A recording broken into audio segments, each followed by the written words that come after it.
What is the most used man-made material on Earth? You guessed it, it's concrete. Look around, it's everywhere. You see it in sidewalks, driveways, foundations, floors you stand on, and even entire structural building frames are made from concrete. So why don't we discuss it more? In each episode of Concrete Logic, we will explore one concrete-related topic with the help from industry professionals that are shaping the future of the trade. We'll talk with suppliers, contractors, architects, engineers, specialists, and even some proponents of competing materials about their views of concrete and their vision of its future.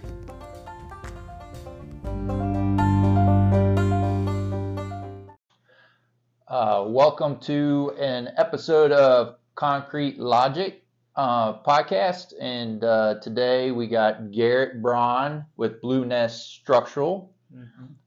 Garrett, you want to tell a little bit about yourself and your firm? Yeah, so I'm a structural engineer. I have 10 plus years of experience. I went to school in Atlanta, Georgia Tech, and then I kind of bounced around the East Coast. Spent a year in Florida out of school, did a lot of cold form, concrete tilt wall design. Moved up to Boston, worked for the firm there, kind of a regional firm. Bounced around in a bunch of different markets. So we did higher ed stuff, did some historic restoration, and then made my way to Richmond. And I've done kind of across the gamut again from market sector standpoint of, hospitality, a lot of K through 12, and some commercial work. So yeah, my structural engineering background across multiple markets, worked a lot of different materials. And so that kind of led me to to my new firm, Blue Nest.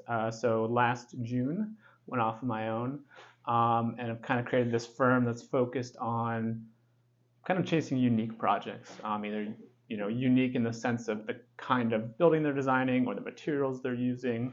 I think that's really the goal. We want to continue to work across a lot of different market sectors, but kind of finding those unique, innovative, exciting projects. Yeah, and it's probably a really good time to be doing that because everybody else is chasing the typical stuff, right? I think everyone's swamped, right? Everyone's super busy. Yeah. I think they are. So, I get a lot of calls where people are like, I just can't find an engineer. I'm calling people that are like booked 3 months out. So in that sense, it was a great time to kind of go off. Yeah. It's been really fortunate in that sense.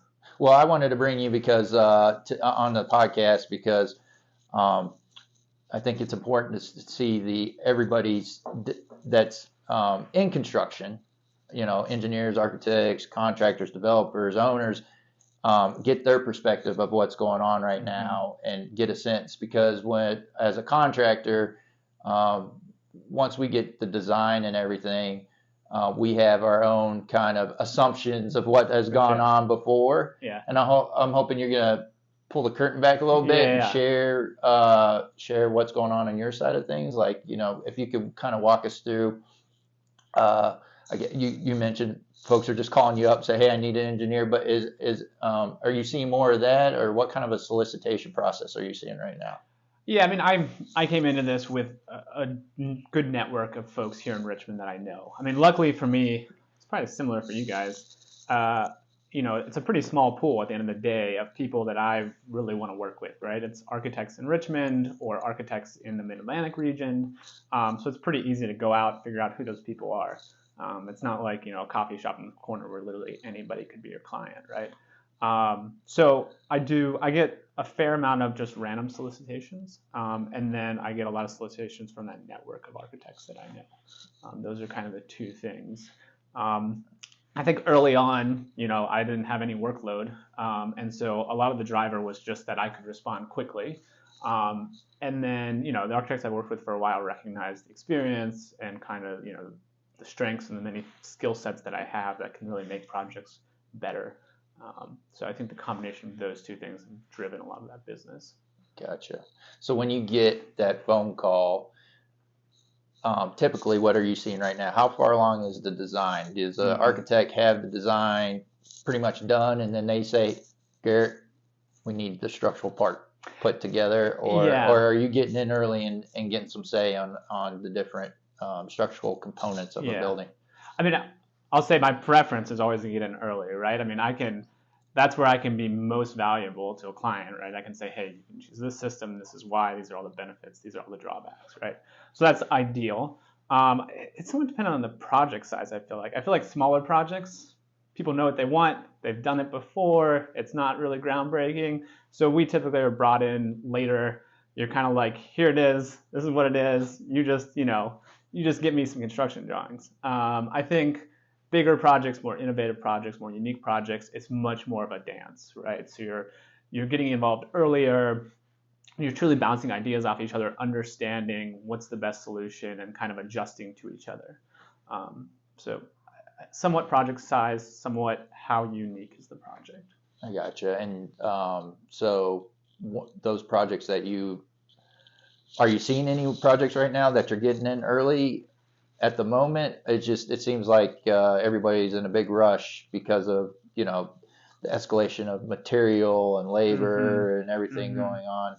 Are you seeing any kind of getting in early, or the majority are just, hey, here's the architectural plans and you gotta run with it? I mean, it does feel like everyone's in that run mentality, right? Head down, run as fast as you can. I mean, you are seeing some people looking for unique design because of some of the supply issues, right? So there's people like, hey, I can't get steel deck or steel joist for 6 months, a year. Like, what are other options? So you're seeing more people thinking outside the box for that reason, and they're doing that earlier in the process. So a little bit, but for that reason, I think. So they're getting forced into looking. I mean, that's usually how it goes, right? I mean, usually people see, unique projects or innovative projects as cost sink, right? Anytime you're learning a new skill, it's going to take longer. You're going to have some bumps along the way, right? So I think a lot of times people need to have a good reason to do it, for sure. Gotcha. So as far as what you're seeing right now, as far as it sounds like everyone's got, like you said, everybody's got their head down, they're gone. The architect has got pretty much their plans done. Are you seeing a lack of coordination going on? Is there a lot of communication going on between the different disciplines like you've experienced in the past? Because I can tell you from our perspective, we're thinking that the plans are getting worse and worse because everybody's in a rush, and we're recognizing that, and then our clients are leaning on us to find the gaps or the mistakes, and then there's always going back and forth, which you don't want to get to that point, right? Because you're too far along into the design, you've committed, and then some of these projects get delayed because of that. Some get shelved. But what are you seeing right now as far as the coordination between disciplines? Yeah, I mean, talking to your point of like you guys coming in and cleaning up a mess, like, I mean, one of the things I really push with the people I work with is like the earlier you can solve a problem, the better, right? Like the same problem, trying to solve it in construction is way harder, right? It's more costly, it messes up time frames. You can solve that early in design, that's key. But you're right, I mean, people right now are just struggling to keep their heads above water. So I think they're cutting corners wherever they can. It's a challenge across the industry. I think it's particularly tough in Richmond on the structural engineering side because I know a bunch of senior engineers in the area that have recently retired. So I think you have the workload problem, you also have that problem. So yeah, I mean, you're seeing it, and you're seeing, that's the challenge right now. The challenge is who can manage that the best, right? And that's the hard part about running a business. It's a new challenge every time, right? Every few months, every few years, you got a different problem to sort out. So. Yeah, you mentioned about the folks with a lot of experience. The ones that have been around for decades seem to be jumping ship right now. And there's a transition going on from the younger generation or to the younger generation.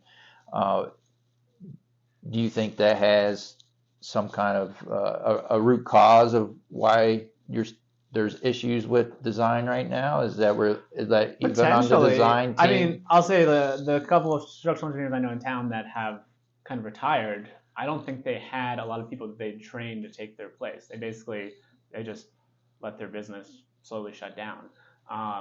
So that knowledge, all that knowledge that they had, I don't know that a lot of it was passed on to someone else. So you're right. So suddenly, if you have this young group of people taking over, and they haven't gotten the advantage of working on projects with those folks over years and years and learning all those lessons, you're gonna have to relearn those lessons, right? Someone's gonna have to do it.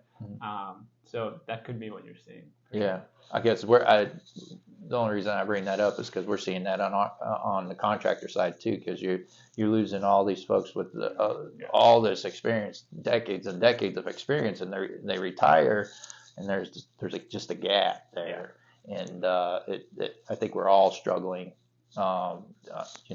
Everybody that's in the construction industry, we're all struggling to fill those holes. I think also, I think about it even beyond our industry of like, you have this, it's called the Great Resignation, or there's different terms for it, but this idea of all these people kind of reshuffling, right? They're moving to new firms, they want to try something new, and so suddenly not only are you short on people, but then you've got a lot of new people that you now have to train, and that all takes time and effort, and that takes away time and effort from producing drawings, whatever you need to do, coordination meetings, all that stuff. So I think people feel pinched for all those reasons, and it does, it shows up in different places depending on how you manage it. Yeah. Going back to our discussion about the lack of coordination between disciplines, and you seem to be a proponent of bringing contractors in as early as possible to help find those issues ahead of time, because then once a project starts, and it turns into that 4-letter word everyone hates in construction, which is change order, and that seems to impact not just the budget of the project, but it impacts the schedule, and it puts a lot of pressure on everybody. I mean, everyone, the design team, the contractors involved, the owner. So are you seeing any, or have experienced any, or a project where you were like, hey, I would like to replicate what we did in that one that mitigated those types of things, running into change orders, and it seemed like you had a good flow of figuring things out ahead of time? I'll say, I think the most important, there's two ways to solve it, right? There's the quality assurance side and there's the quality control side. And I think that quality assurance side, so all those things you do before you actually put a set of documents together, are like the real game changers. So having a team that is just collaborative, right? They're talking to each other. When there's a problem, they're bringing it up. They want to solve that problem. Just creating that environment, right, where everyone just is everyone's communicating.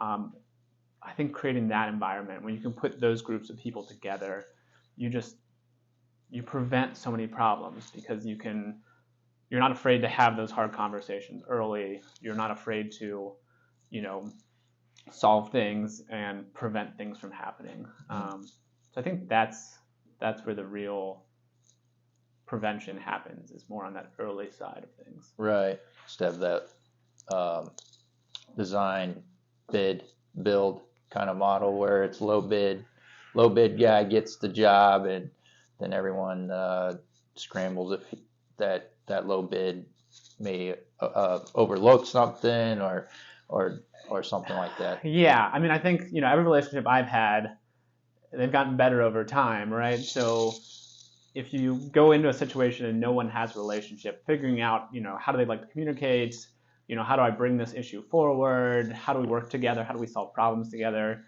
takes some time to develop to some extent. And so for those projects in particular, you're kind of stuck in that boat where you're pairing up an architect or a design team with a contractor, and they've never necessarily worked together, and suddenly they've got to figure it out under the intense pressure of putting a project up.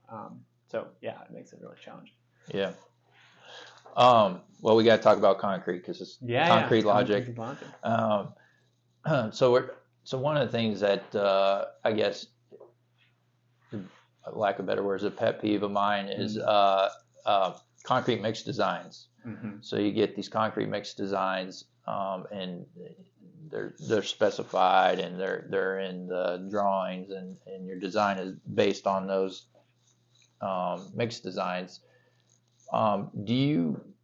Is it just an industry norm to over design to a point that just in case something gets screwed up in the field, that there's I guess you have a safety net there of, say, let's just say, for instance, that and this kind of want you here, because I want to understand this, because I don't have any background in structural engineering. Yeah. But so if you figure out there's a concrete column, and you figure out that the minimum PSI that you need for that particular column is 4,000. Yep. But do you choose 5,000 or 6,000 for that column, or how does that work? Is there a safety factor that you all use? I mean, I think for the most part, you can. I think you're kind of like ahead of time. I mean, unless you're on like a super tall structure, right, where you really need some great compressive strength, you kind of have your bases out the gates, right? Here's what I'm going to use for columns and beams. It's 4,000 psi. For foundations, it's 3,000 psi. And so I don't know that you're doing a lot to, I haven't been on like super tall buildings. I haven't designed any super tall buildings, and that's the only place I see where you're really pushing up those compressive strengths to get some advantage. Mm-hmm. And it's because your average concrete mixing plant, and it doesn't mix. I'm sure they don't mix a lot of 6,000, 7,000, 8,000 psi concretes. So if you're going to ask for that, you're going to pay a premium, right? And so there better be a good reason why. Right. I mean, where do you feel like you're seeing that over design from structural engineers, or where are you? It's I guess not necessarily saying, hey, that looks like an over design. Yeah. It's looking at the mixture itself, water cement ratio. It seems like that's getting lower and lower. The amount of cement they're putting in mixes is going higher and higher. Yeah. Well, of course, cement's increasing in cost. Yeah. This is the first year in I think forever that cement has increased 10%. It's usually a 3%, and they're actually talking about raising it again later this year, the price of it. So as a concrete contractor, we're looking at ways to mitigate cost, right? And so one of the ways may be to look at the mix design and to figure out, hey, can we do a lower cement component of that mix design and still meet what the structural engineer is comfortable with? Yeah, I mean, I'd say, I'm guessing most structural engineers know a little bit about mix design, but don't have the best grasp on it. I mean, for the most part, they're kind of like, hey, I need a 4,000 psi concrete, and then they'll send it off to the mix folks, and those folks, I consider them like the chefs, right? They know how to get me to 4,000, how they do it. I just want a good mix at the end of the day. Mm-hmm. So I suspect that is the case. But you're right. I mean, there's no reason we shouldn't be more open to it. But I think you might have structural engineers that are hesitant to start playing in that world because they don't have as strong of a grasp on that. What are all those trade-offs? So you might see some hesitancy because of that. But I mean, I don't know. I'm very interested in like sustainable design and how do we, there's a lot of talk about carbon neutral design and all this stuff. And, everyone kind of gives concrete a bad rap. But there's ways, like you said, if you remove some cement from the mix, you can suddenly drive those numbers way down. And they're simple solutions. It's not like this super innovative new product. It's something we've known all along. All we have to do is tweak our specifications a little bit. And so these simple kind of solutions do that stuff is, I think, one really effective way to do it. Yeah. There's a push, like you said, for carbon neutral type buildings, and then we're tracking the amount of carbon everybody's using, and so there are folks out there suggesting some changes, different cement, and I'm hoping to talk to somebody on the podcast about that. But cool. But it's stuff that's been around for decades. Yeah. And it's just we all get used to using the same things over and over and over again, and then unfortunately or fortunately, we get in situations like we are today where the costs are getting crazy, and you have to figure out a different way. And you're like, oh, we used to use this material back in the day, or maybe the last time um, um, inflation got out of control. Yeah, so it is amazing how many things we just keep doing because we've always done it that way. And a lot of times there's good reason initially, but things change. And when you kind of go back and reevaluate, you have these moments where you reevaluate, you realize, oh, maybe we don't need to do that anymore. Maybe there's a better way. So what do you think is the best way to educate engineers and architects on those alternatives? Is it at the time where you got a project that may need it, or do you do something ahead of time, like when they don't have a project in front of them, but you just kind of tell them, hey, there's these other options, these other materials that you can have in your mix design? Yeah. What do you think? Is it? I mean, the stuff that sticks in my brain the most is the stuff that I'm literally working on in that moment, right? So if I have someone introduce a product to me, I might find it interesting, I kind of store it in there. But if I don't get to then implement it or use it or explore it more in that moment, it doesn't have the same staying power. So I would say, the hard part though is in the moment, those people are often very busy finishing up whatever they're doing. So it's that push and pull there. But that's usually when it really sticks and you really understand its value because you actually get to kind of explore it more. Right. Well, hopefully we can, I think, like you said, by that time you have a project and people are trying to scramble just to get your submittals to the structural engineer, so they have time to review, time to send your comments back, and hopefully there's no changes, but there probably is going to be something that, somebody forgot to submit something and you need more information, and then by that time everyone's we're just trying to stay on that timeline. Yeah. And so I think part of the challenge too is, like, in this day and age, grabbing people's attention is a big part of it, right? So I think like the wood industry has done a good job because they've kind of tied it to this environmentally friendly language, whether it's deserved or not, right? I think sometimes maybe concrete and these other folks haven't been as quick to tie themselves to those things, but you obviously could, right? You lower cement ratios or amount of cement in a mix, and you can be much more environmentally friendly. So I think kind of embracing those things can also bring people into the fold. Yeah, promoting it in the right way. And I just think there's architects, right? They're hearing from owners, or they're hearing from their clients, and their clients want things that speak to that world, right? And so they just need a dot. They need one dot to get in that connects them to that problem, right? That can help solve that problem. Sometimes I think they just get bored. They do. Going back to your question before about, like, hey, like, how are they open to new change? Like, when are they most open? And I think for the most part, I think architects are very open to new ideas, right? I think structural engineers in general can be a little less open because they want to have comfort levels around things. But for the most part, I think both are fairly open to new ideas. It's just a matter of making the time for them. Right. Well, good. Well, I think we covered everything I wanted to cover. I appreciate you coming on my new podcast. Yes. If folks want to reach out to you, what's the best way?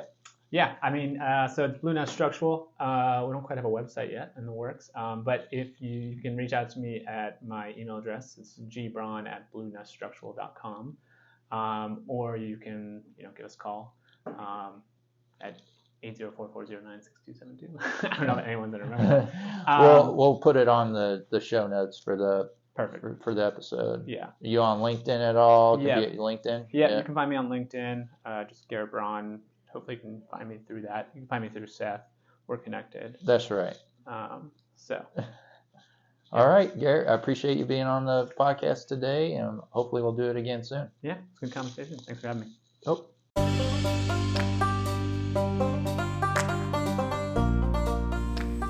Hey everyone, I hope you enjoyed today's episode of Concrete Logic Podcast. If you did enjoy, please hit subscribe on your favorite podcast listening app and share with others that you would think would find value in the podcast. I look forward to having more discussions please tune in, and we'll see you on the next episode of Concrete Logic Podcast.